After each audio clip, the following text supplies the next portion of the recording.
Bonjour à tous et merci d'être encore à l'écoute sur ce podcast. Aujourd'hui, je reçois Cécile. Bonjour Cécile, Bonjour Sophie. comment tu te sens? Très, très, très bien. Et toi? Super. Ben moi aussi, je prends de plus en plus de plaisir à vous interviewer sur ce podcast. C'est quelque chose qui est en train de prendre beaucoup de place chez moi et j'adore ça. Eh ben, en tout cas, merci beaucoup pour ton invitation.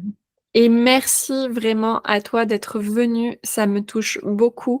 J'ai vraiment beaucoup de plaisir à connecter avec chacune d'entre vous. Cécile, mon plaisir n'est pas l'objet de ce podcast, mais je suis vraiment très heureuse. Enfin bref. Cécile, qui est Cécile? Raconte-nous ton parcours et ce qui fait qui tu es aujourd'hui. Alors, donc je suis Cécile, je suis bretonne.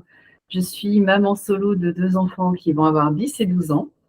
Je suis aujourd'hui hypnothérapeute et praticienne EMDR, donc gestion de trauma et addiction. J'ai mon cabinet dans lequel je vous reçois aujourd'hui, où je suis installée, en Bretagne et je fais aussi des consultations en visio. Et je suis thérapeute. Je suis installée ici depuis 1 an, là. Ça fait 1 an depuis le 1er mars que je suis installée dans ces locaux. Et avant, je faisais du conseil en entreprise, en fait, à mon compte. Et avant, j'étais acheteuse en industrie. Je travaillais auprès de grands groupes comme Thales Avionics, Thales Communication, Alcatel à l'époque. Voilà, j'étais spécialiste data center.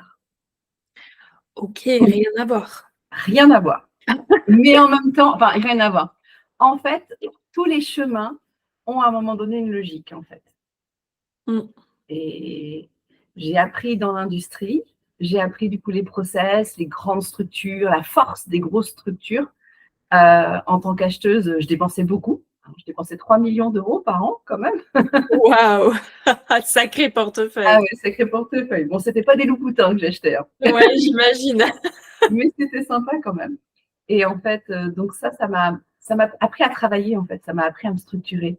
Ça m'a appris à élargir tout mon panel en fait de ressources, de capacités, d'adaptation, de négociation. Je travaillais beaucoup en partenariat, en fait. Donc, c'était vraiment développer des relations, mais à des vues industrielles. Et en 2014, en fait, après la naissance de mon deuxième enfant, il avait 2 mois.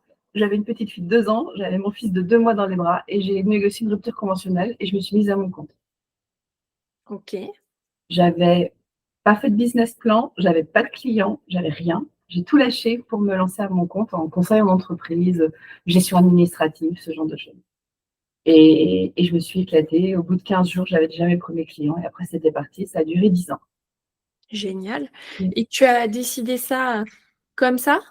Bah, en fait, la société dans laquelle j'étais, pendant mon congé maternité, ça se passait pas très, très bien et en fait, ils avaient fait des ruptures conventionnelles avec tous les amis que j'avais encore là-bas.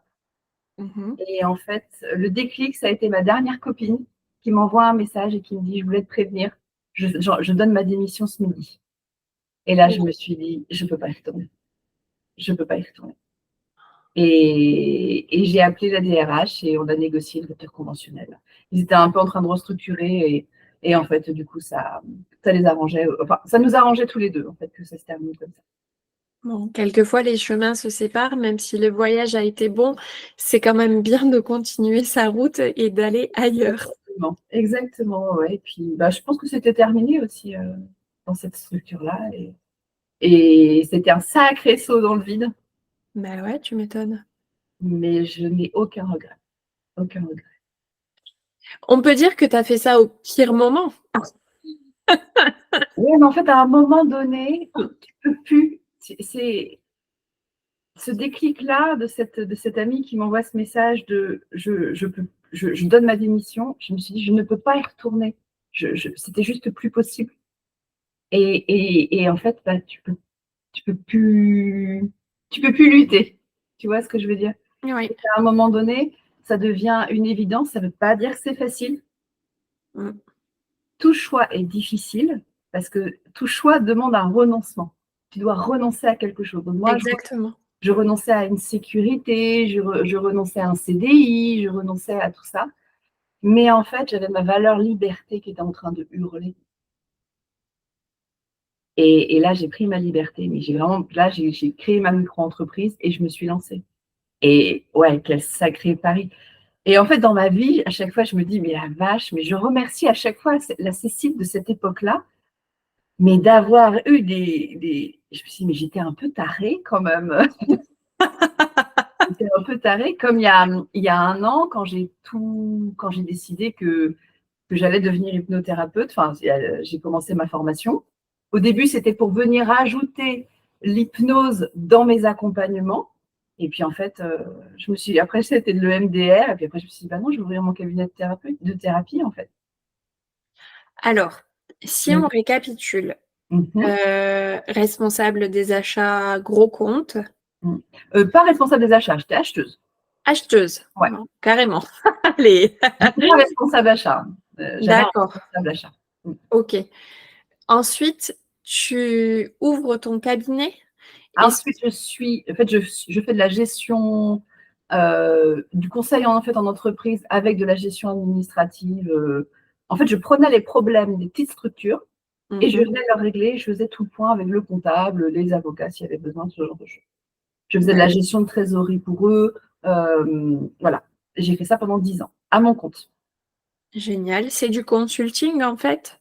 C'était je vendais ma prestation en fait d'accompagnement d'entrepreneurs. Et tu dirais que le fait de ne pas faire partie de l'entreprise te permettait d'avoir une situation Ah oui, haute pour pouvoir, regarder? ouais, complètement. Ah ouais, Mmh. ça, c'est un super Mmh. service. Mmh. Et ensuite, une fois que tu as bien épluché la couche de l'oignon de cette, activité-là, pourquoi tu as dit: «Je vais arrêter et je vais faire, autre chose»? Parce que ça faisait déjà 8 ans que je faisais ça. Mmh mh. Je me rendais compte que ce que j'aimais, c'était de venir écouter les entrepreneurs. Et souvent, j'en avais qui m'appelaient, on passait 1 heure au téléphone et ils raccrochaient en me disant: «Ça y est, c'est bon, je sais où je vais, merci Cécile». Alors qu'en fait, ils avaient juste parlé. Moi, Oui, j'avais juste posé quelques questions, mais en fait, c'est eux qui avaient fait tout le déroulé de la conversation. Mais ils avaient besoin de venir déposer, de venir raconter leurs problématiques. Moi, je l'affinais avec eux et en fait, quand tu trouves le vrai problème, c'est 60 de la solution. oui. Mais pour trouver ce vrai problème, bah, il faut parler, il faut venir le poser et souvent quand tu es entrepreneur solo dans des petites structures, bah, ta femme, elle en a ras-le-bol que tu lui racontes, voilà. Enfin, tu vois ce que je veux dire? Tu as pas Ah, je vois très forcément bien, oui. Tu as pas forcément l'accompagnement autour et donc en fait, moi, j'étais cette espèce de bouée sur lequel ils venaient de temps en temps se raccrocher et on parlait, je reposais les bonnes questions. Puis moi, j'adore ça, à venir tirer les ficelles chez les gens.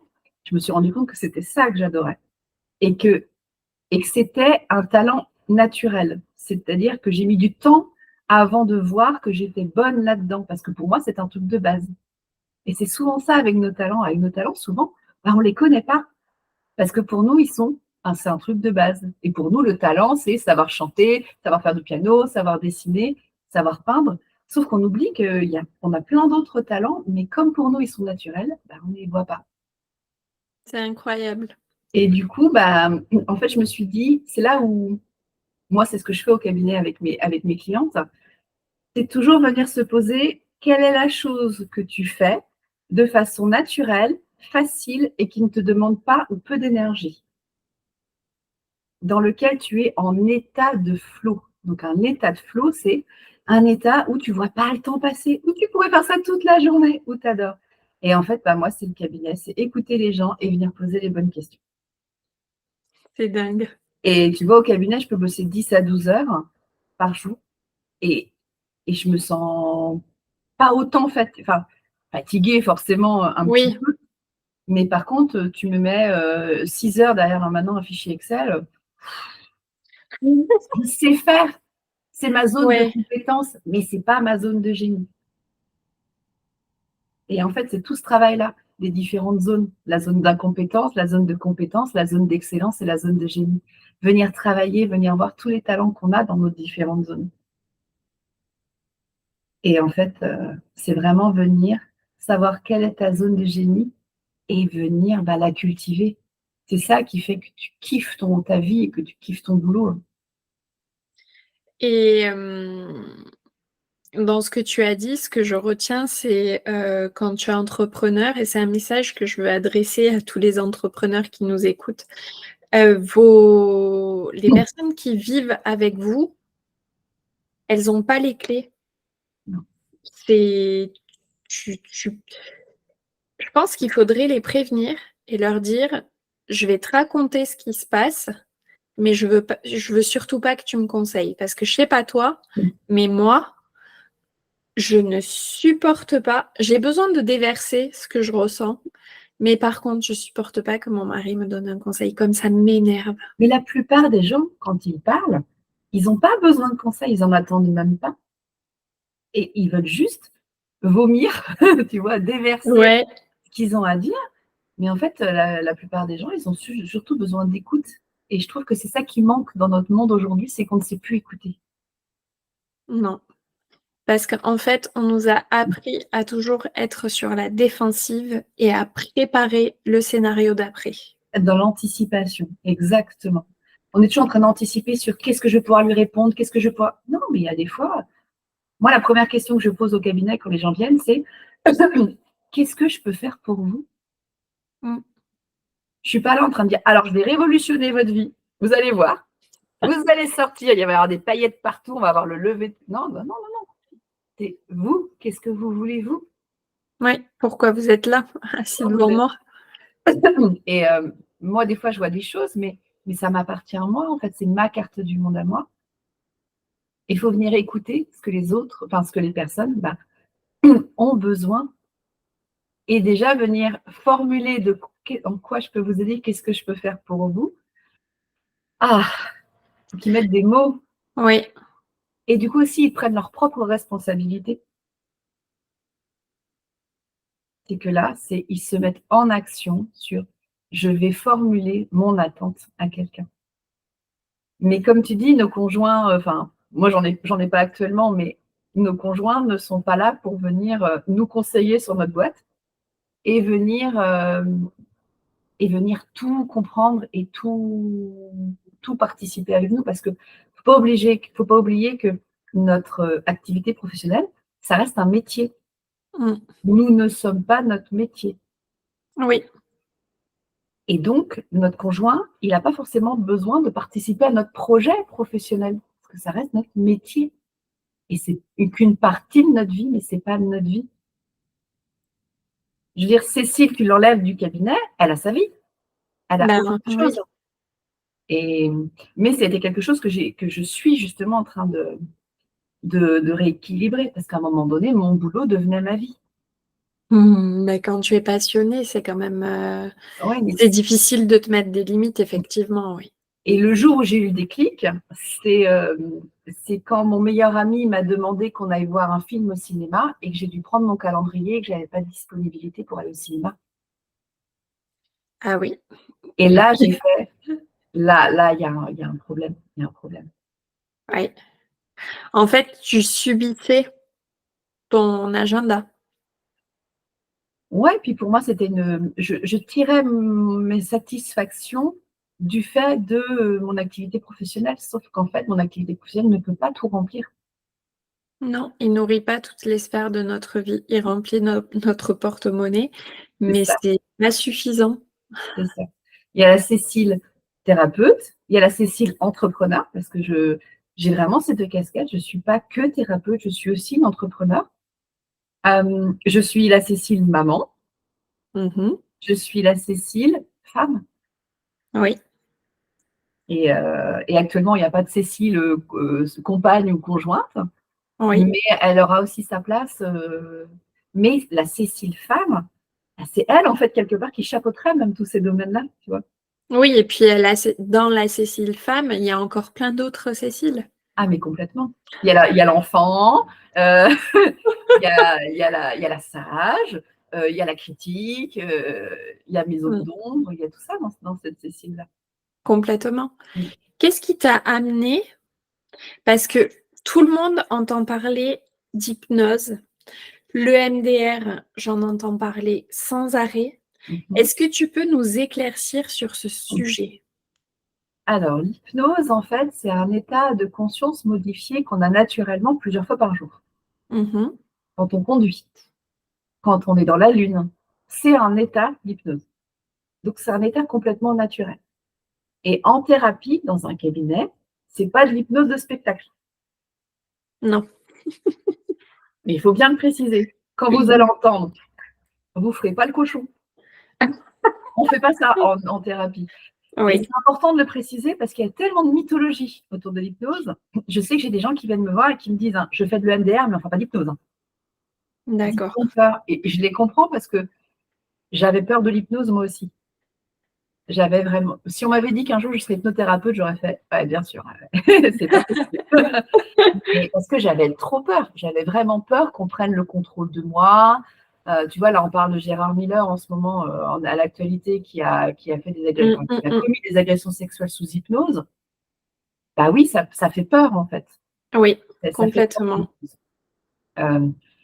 Il faut savoir que dans le cabinet, en termes thérapeutiques, la personne, en fait, on ne peut pas faire à quelqu'un quelque chose qu'il ne veut pas sous hypnose. OK? Hem, Par contre, en hypnose, on peut faire croire à à quelque chose. Je pense que Mmh. c'est ça qui s'est passé avec Gérard Miller. On peut faire croire en fait à la personne qu'elle est avec une autre personne ou qu'elle est dans quelque chose d'autre. Tu vois ce que je veux dire? Dans un autre contexte. D'accord, et qu'elle se sent bien et que c'est tout à Et fait qu'elle OK. se sent bien et qu'elle est avec une personne qu'elle aime, tu vois? Et lui faire des choses. Parce qu'en fait, tout le contexte est brouillé. Mais c'est pas ce qu'on fait en cabinet thérapeutique. En cabinet thérapeutique, enfin moi je fais de l'hypnose ericksonienne.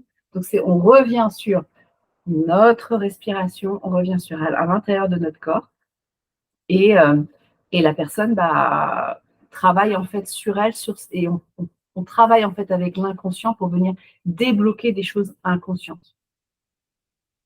Est-ce que ça fait peur à tes clients de venir justement débloquer des choses inconscientes? Non, parce qu'ils voient bien en fait, quand ils viennent me voir, il faut beaucoup de courage, hein, pour prendre un rendez-vous Mmh de mh. thérapie, que ce soit un psychologue, que ce soit, un psychothérapeute, que ce soit de l'hypnose, que ce soit de l'EMDR, que ce soit, un sophrologue.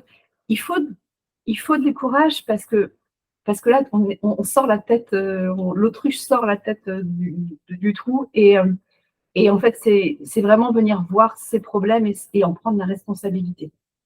Donc moi, à chaque fois, je trouve ça très courageux de prendre rendez-vous. C'est un acte de courage de faire une thérapie. Parce que justement, on prend ses responsabilités et on voit qu'on a un travail à faire sur soi et on prend notre responsabilité. Et ils viennent parce que le volcan a explosé. Mmh. Parce que tout ce qu'ils ont mis sous le tapis pendant toutes ces années, les émotions, les événements, les traumas, toutes les choses ils ont mis sous le tapis pour se protéger, hein, c'est un mécanisme de défense Oui. que fait l'inconscient, pour venir se protéger, mais à un moment donné, toutes les couches d'oignons que l'inconscient a mis pour protéger, bah, en fait, elles sont en train de fissurer et il y a le volcan qui est en train d'exploser. Et en général, quand ils viennent me voir, c'est j'ai commencé à hurler contre mes enfants. Il s'est passé ça et je me suis mise à pleurer. J'ai eu un accident de voiture, j'ai eu très peur. Ça m'a ramené tous mes traumas de l'enfance. Et voilà. En fait, quand les gens viennent me voir, c'est en général le volcan a explosé. Donc là, ils sont prêts. Ils n'ont plus le choix. C'est Mmh. le choix, c'est qu'à un moment donné, ils n'ont plus le choix d'avancer. Ça devient une évidence pour eux de en fait, je ne peux plus rester comme ça. Ouais, ils vont dans le mur, quoi. C'est ça. Et en fait, ils voient bien qu'il y a quelque chose à venir nettoyer. Souvent, ils ont déjà fait des psychothérapies. Oui. Ils ont mis des mots sur beaucoup de choses, mais ils savent pas. Il manque un petit truc en fait pour venir les libérer. Et c'est ce qu'ils viennent chercher en fait dans le cabinet avec l'hypnose et avec le MDR. D'accord. Donc l'hypnose, bah, en fait, les gens sont dans ce fauteuil-là. Soit ils sont un petit peu allongés, soit ils peuvent rester assis, peuvent rester les yeux ouverts. Ils ont un petit casque sur les oreilles avec une musique qu'ils choisissent parmi une bande son que j'ai. Mmh Ils mh. écoutent ma voix. Il y a rien à réussir, il y a rien à échouer. Ils se souviennent de tout quand ils reviennent.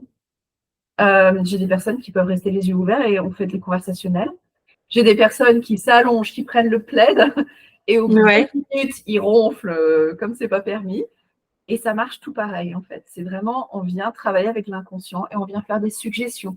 Mais des suggestions qui sont en accord avec, avec le pourquoi et la décision, en fait, de la personne qui vient de voir.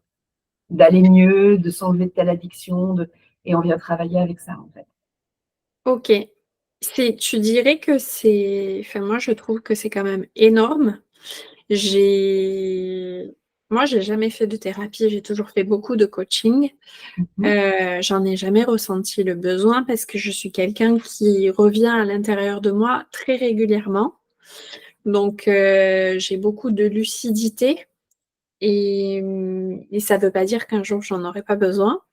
Ou pas, mais en fait, à un moment donné, c'est tu vois la façon dont toi, tu as besoin de fonctionner, en fait. Oui, Et des fois, à travers les coachings, on peut justement faire tout ce travail d'introspection et, et venir gérer notre mémoire traumatique en parlant. Il y a certaines oui. personnes qui, juste en allant chez un psychologue et en parlant, ça leur permet de venir tout vider et après, c'est bon, ils peuvent repartir. Mais Et parfois, ils n'y arrivent pas. oui, parfois il manque le petit switch. Voilà. Et Oui. c'est là où le MDR, notamment sur les traumas, fonctionne superbement bien. Euh, Justement, puisque tu en parles de l'EMDR, est-ce que les gens qui viennent faire de l'EMDR ou qui viennent te consulter, peu importe la forme de l'outil, on va dire, que tu vas utiliser, est-ce qu'ils veulent des résultats rapides? Ça dépend. J'ai des gens qui viennent et qui voudraient que ce soit rapide. Ils savent que ce sont des thérapies brèves, hein. Moi, des gens qui me disent qu'ils ont fait de l'EMDR pendant 1 an et demi, je suis surprise. Parce Mhm. qu'en fait, c'est pas des thérapies que tu fais pendant 1 an et demi, normalement, l'EMDR. On dit entre 2 et 10 séances espacées tous les 15 jours. Donc, tu vois, ça ne fait pas 1 an et demi. Ou alors, dans ces cas-là, les rendez-vous sont lointains. Mais en général, ce sont des thérapies brèves. J'ai des personnes qui viennent, qui veulent donc des résultats rapides.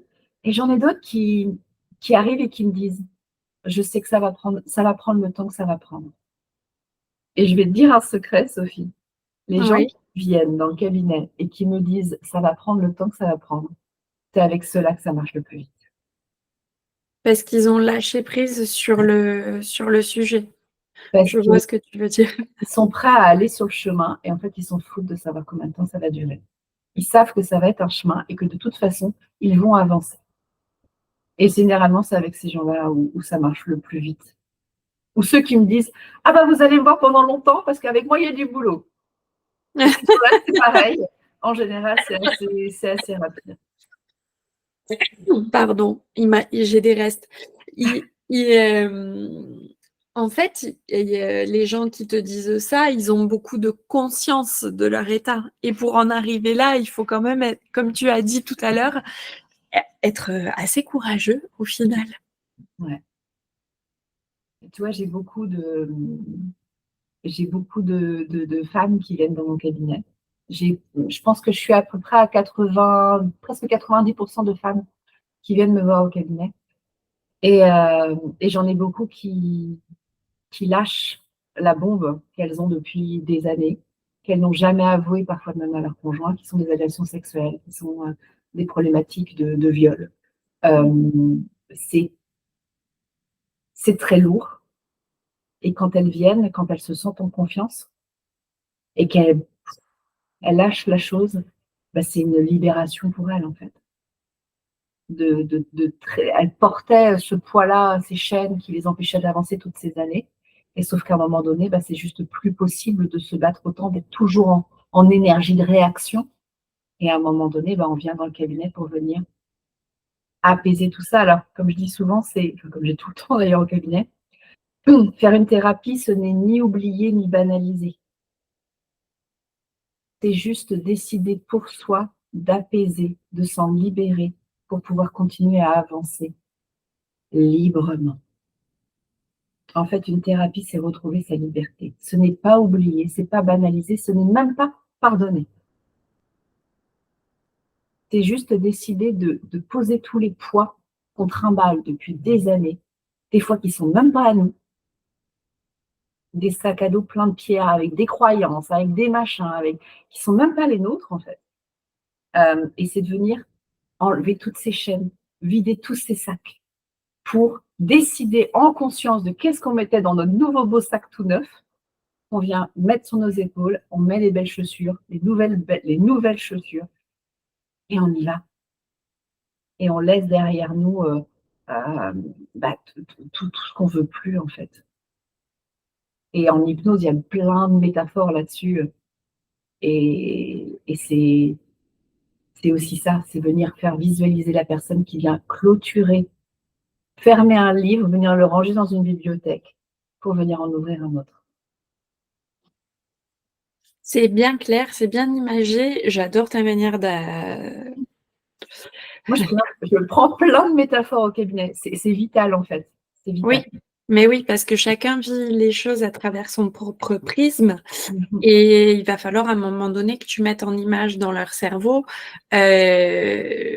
un cheminement, et tout le monde n'a pas le même contexte, donc tout le monde ne répond pas aux mêmes signaux, on va dire. Est-ce que du coup, quand tu fais de l'hypnose, tu lis l'hypnose et le MDR? En fait, Ok, plutôt dans le MDR, je mets de l'hypnose. d'accord. En fait, le MDR, donc pour les gens qui ne savent pas ce Mm, que c'est une méthode qui a été développée par une psychologue américaine dans les années 80, fin des années 80. Et en fait, à l'origine, c'était des mouvements oculaires qu'on faisait faire à la personne.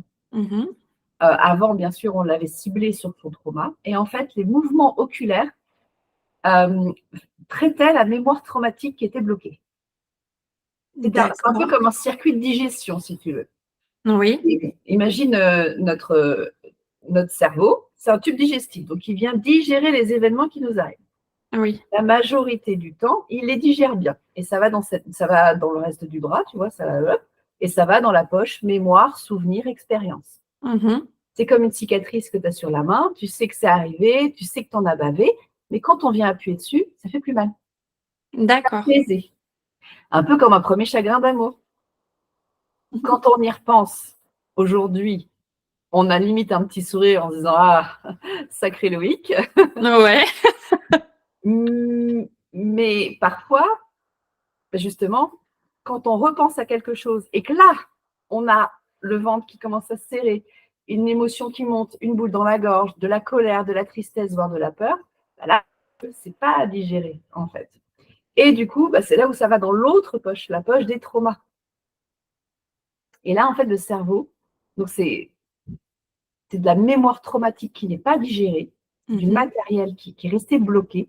Et en fait, le but de l'EMDR, c'est de reprendre ce qui n'est pas digéré et de le repasser dans la moulinette du cerveau pour le digérer.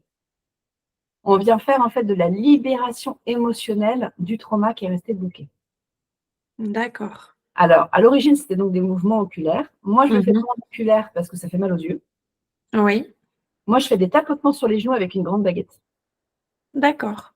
Parce qu'en fait, c'est la stimulation bilatérale alternée qui fait que les deux lobes du cerveau viennent travailler pour venir créer des connexions neuronales pour venir digérer la mémoire traumatique. Incroyable. Voilà.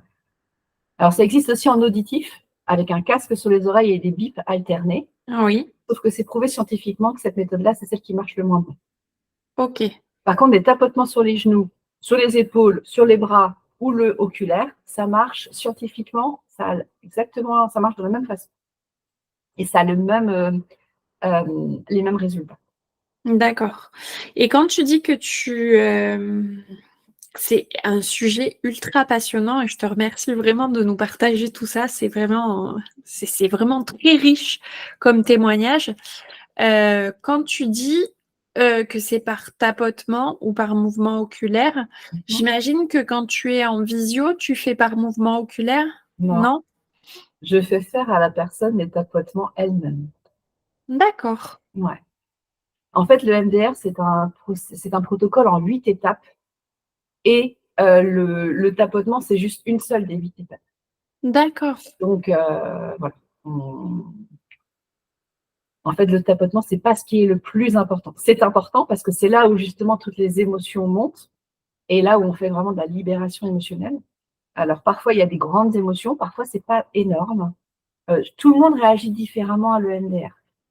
Il n'y a pas une façon de pratiquer. Il n'y a pas une façon de le ressentir plutôt.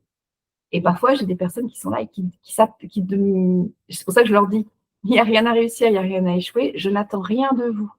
Parce que parfois, ils se disent, mais qu'est-ce qu'elle attend de moi? Comment Oui. je dois faire pour que ça se passe bien? Sauf qu'en fait, il n'y a rien à réussir. Chacun vit une séance de MDR à sa façon. J'ai eu une expérience géniale. J'ai eu à traiter 2 personnes qui ont vécu le même traumatisme. OK? Mmh. En fait, j'étais jury pour un mémoire et il y a eu un souci parmi les candidats. Il y en a une qui a complètement pété un plomb, elle est partie. Résultat, je me suis retrouvée, moi, en tant que membre du jury, avec 2 candidates qui devaient passer leur mémoire, qui étaient dans un état émotionnel très compliqué. Et du coup, j'ai fait une séance de MDR sur elles. Et ce qui était très intéressant, c'est que je n'ai pas demandé quel était le trauma. Personne ne m'a expliqué qu'est-ce qui s'est réellement passé. Mmh. J'avais dans les grandes lignes, mais je ne sais même aujourd'hui, je ne sais pas qu'est-ce qui s'est réellement passé. Et donc, j'ai vu 2 personnes qui avaient vécu la même scène et j'ai fait une séance de MDR à chacune. Et ça a été génial pour moi en tant que professionnelle, c'est de voir à quel point une séance de MDR peut être vécue complètement différemment et venir réveiller des choses complètement différentes chez 2 personnes qui assistent à la même scène. C'est passionnant, c'est passionnant. Et quand je te disais que je mettais mes protocoles d'hypnose, en fait, dans le MDR, ça Mmh. s'appelle des HDSA, de l'hypnodésensibilisation par stimulation alternée. Et en fait, ce qui se passe, c'est que quand la personne ferme les yeux et je fais les tapotements, à un moment donné, elle part en léger état de conscience modifié. D'accord. Et donc, quand l'EMDR en lui-même est terminé, plutôt que de la faire rouvrir les yeux, de venir la mettre dans le fauteuil, de venir, j'en profite en fait pour faire de l'hypnose conversationnelle. Et en fait, c'est là où je mets mes protocoles d'hypnose, euh, où je les invente en fait, mes protocoles. Euh, je viens les mettre juste après la séance de MDR pour venir terminer en fait le travail avec eux. D'accord. Et là, c'est d'une puissance de dingue à chaque fois. C'est passionnant, mais ça peut aussi faire peur parce que tu te dis: «OK, quand tu as fait le schéma avec le bras là, le cerveau, ce qui est digéré, machin et tout, tu te dis, effectivement, il faut une bonne dose de courage pour se dire: «Je vais venir sortir le trauma qui est pas digéré de sa poche là où il est en train de pourrir. Je vais le faire remonter là-haut dans le cerveau et dans la conscience du coup». Alors, pas forcément. En fait, en D'accord. EMDR, on dit que c'est le corps qui fait le score. En fait, on demande à la personne juste de venir le repenser. Et encore, parfois, ils vont même pas y repenser, en fait. C'est juste, on vient libérer les émotions qui sont restées coincées dans le corps. Et en fait, en EMDR, on dit que c'est le corps qui fait le score, c'est-à-dire qu'à un moment donné, si dans ton corps, quand on vient te remontrer l'image, si tu n'as plus d'activation dans ton corps, si ta gorge, elle n'est plus nouée, si ton ventre est complètement dénoué, et ben là, c'est bon. C'est le corps qui te dit, non, non, c'est bon, c'est digéré maintenant. Oui, C'est plus le mental. En fait, quelque part, les tapotements, ça vient chanter ton mental, qui sait parfaitement comment raconter l'histoire, qui connaît parfaitement l'histoire dans toutes ses coutures. Et puis, il sait bien, c'est le hamster, tu sais, qui tourne dans sa roue. oui, Et moi, mon boulot, c'est de venir ouvrir la porte de hamster, prendre le hamster et venir. On regarde la roue de l'extérieur. Et surtout, on laisse le corps parler.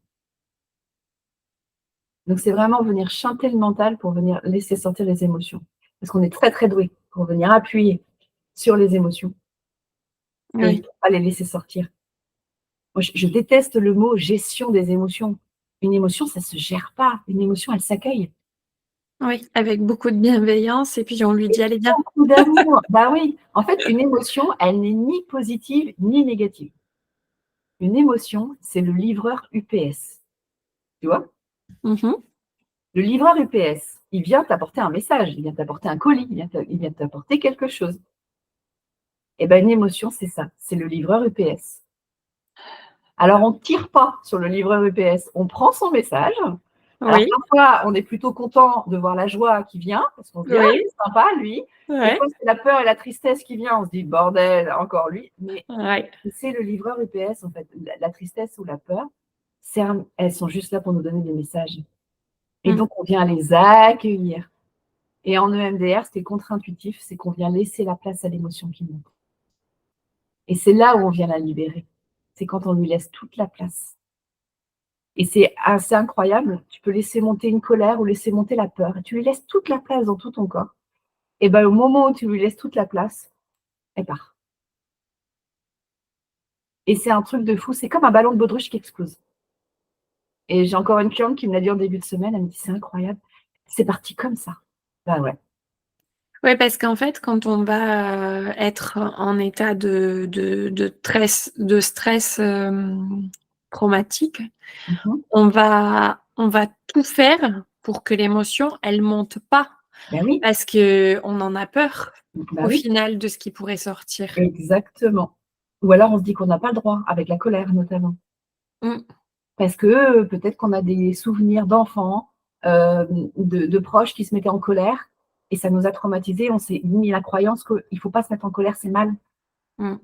Sauf que la colère, elle est saine. La colère, elle est là pour nous dire que nos limites ont été franchies, que nos besoins n'ont pas été respectés. Oui. C'est tout ce qu'elle veut dire la colère. Mais quand on commence à l'avoir pointé, ça commence par de l'agacement, de l'énervement, et qu'on comprend son message et qu'on vient se mettre en action tout de suite, qu'on vient reposer nos limites ou qu'on vient reprendre soin de nous, bah, la colère, qu'est-ce qu'elle fait? Ou l'énervement? Il part. Et en fait, c'est ça, c'est accueillir les émotions. C'est comme ça qu'on les gère. Oui, En venant les entre accueillir. guillemets. Voilà, c'est en venant les accueillir. Une émotion, en fait, elle est là pour nous donner des indications sur ce qui se passe en nous, en fait. Et plus on les accueille, bah, mieux ça se passe. C'est assez touchant tout ce que tu dis, ça me fait ça me fait comprendre beaucoup de choses et comment enfin, aujourd'hui, tu accompagnes, les particuliers Oui, et tu as choisi de développer une activité vers les entreprises aussi?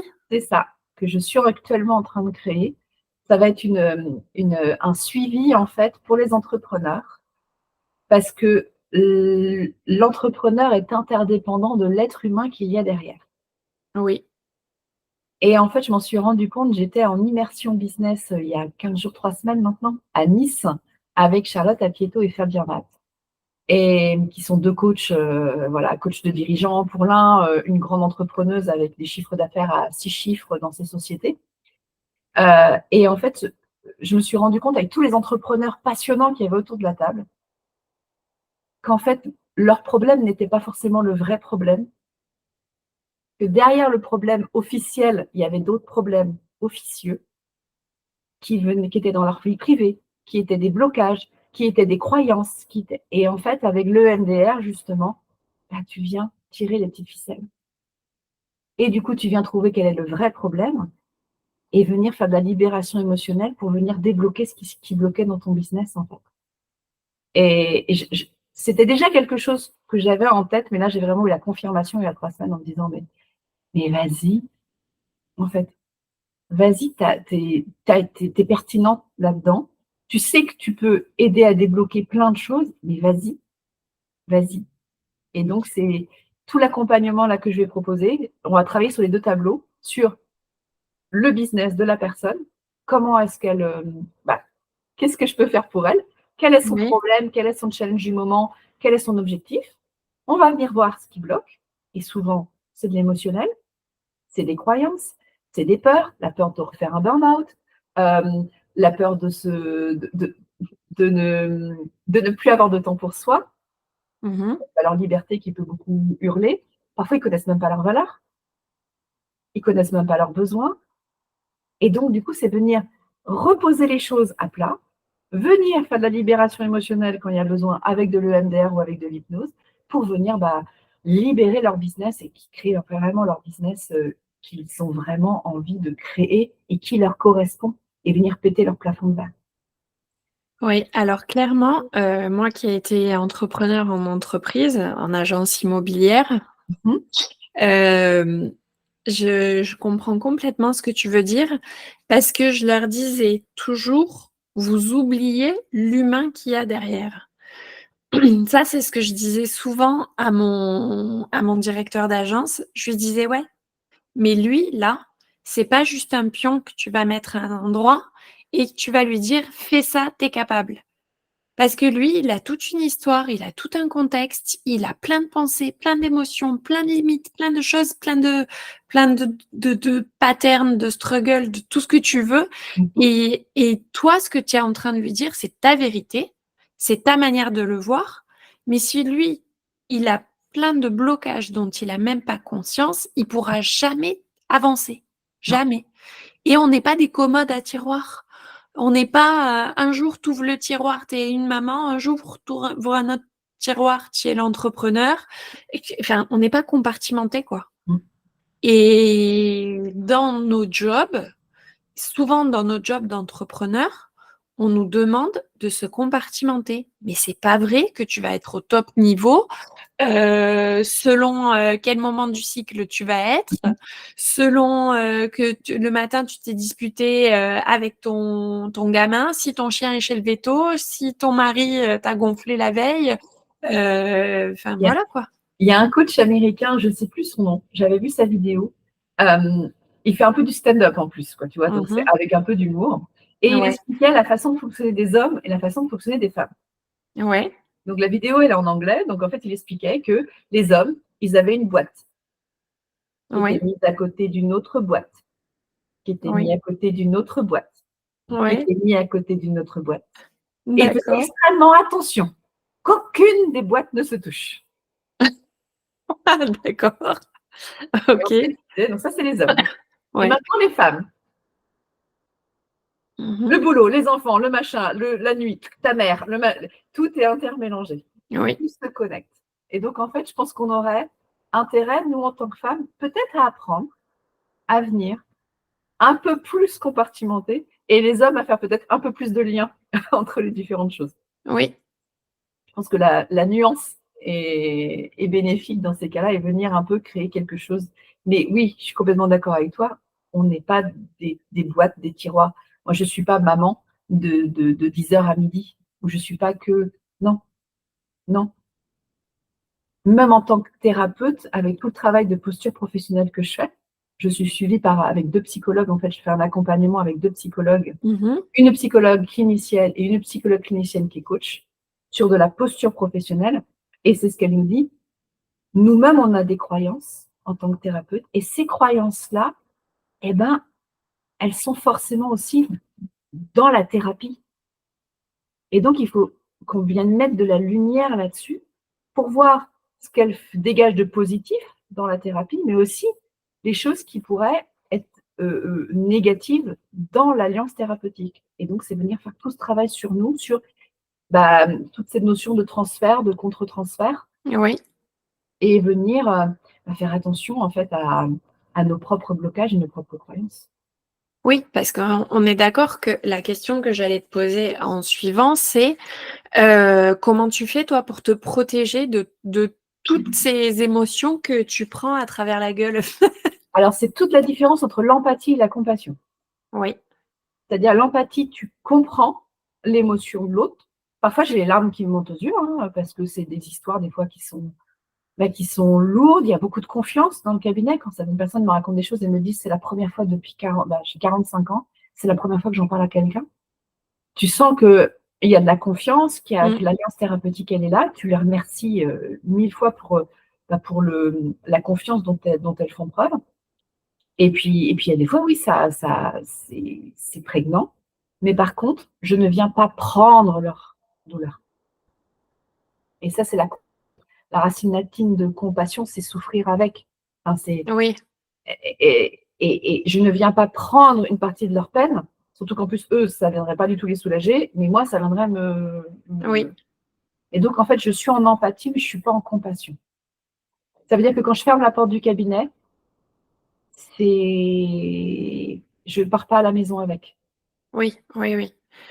Et ça doit être quand même un peu difficile, non? Enfin, est-ce que ça se travaille? Est-ce Je que pense que en fait, ça se travaille. Et en fait, ce qui s'est passé, c'est que quand j'étais dans mon ancienne entreprise, à un moment donné, si tu veux, un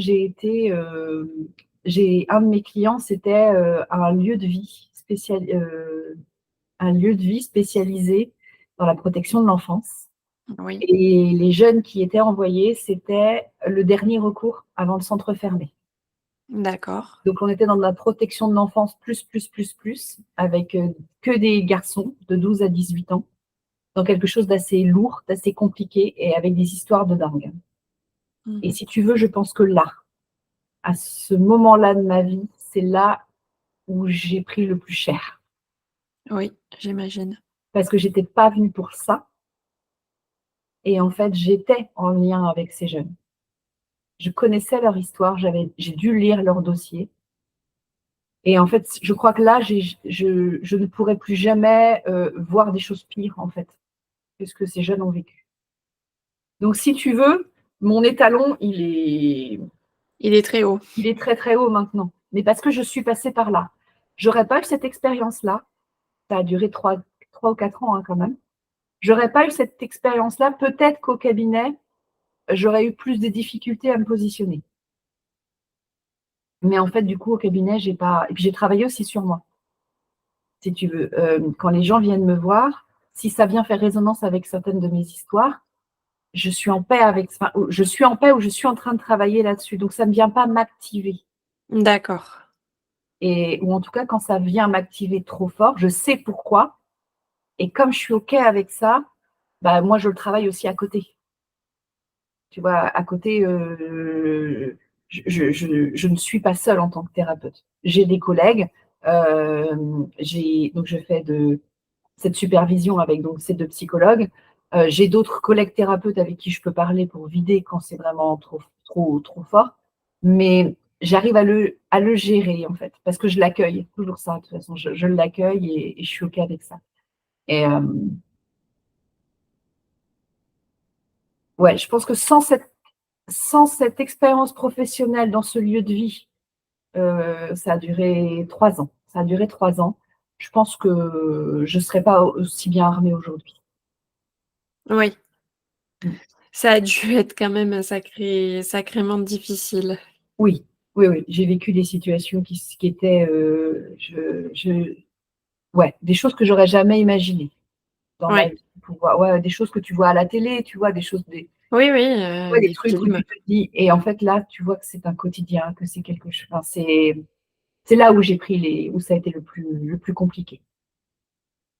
Mais justement, tous ces professionnels-là, si tu veux, ils sont aussi entourés, ils font des analyses de pratique tous les mois, ils sont suivis par des psychologues, enfin, parce qu'effectivement, c'est hyper dur comme métier. Mais C'est oui. hyper dur parce que tu es confronté à, bah, aux pires choses, en fait, que tu peux voir sur cette planète. Oui, et quand enfin, Et la tu te protection poses de beaucoup l'enfance, des c'est questions pas du sur gamin. l'humanité, en fait. Ah Com oui, oui. Comment? Qu'est-ce que tu as dit? Pardon? Non, non, c'est exactement ça. On se pose des questions, ouais, sur l'humanité un petit peu. Ouais, Ouais. ouais. Mm. Et je pense que le plus difficile à se dire, c'est: «Je fais partie de ça».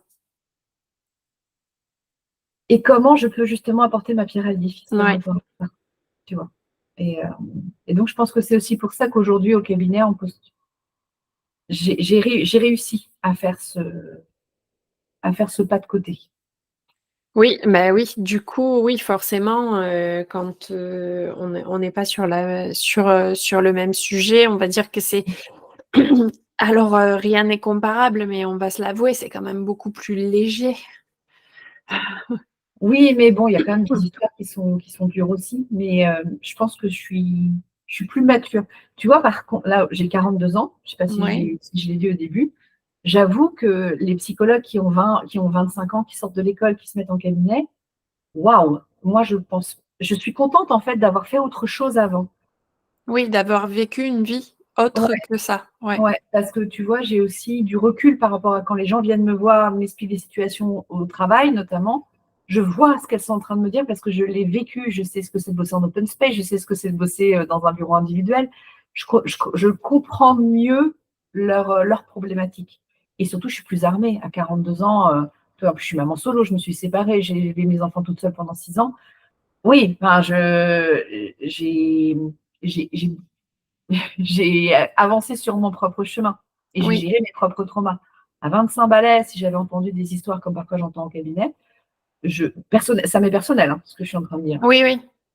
Moi, à 25 ans, waouh, j'aurais pas été capable de faire de faire ce métier. Je ne Oui, pense pas.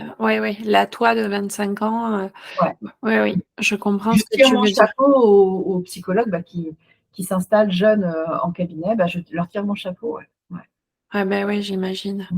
Parce que Au là, faut être solide. Il faut être solide en posture professionnelle. Complètement, complètement.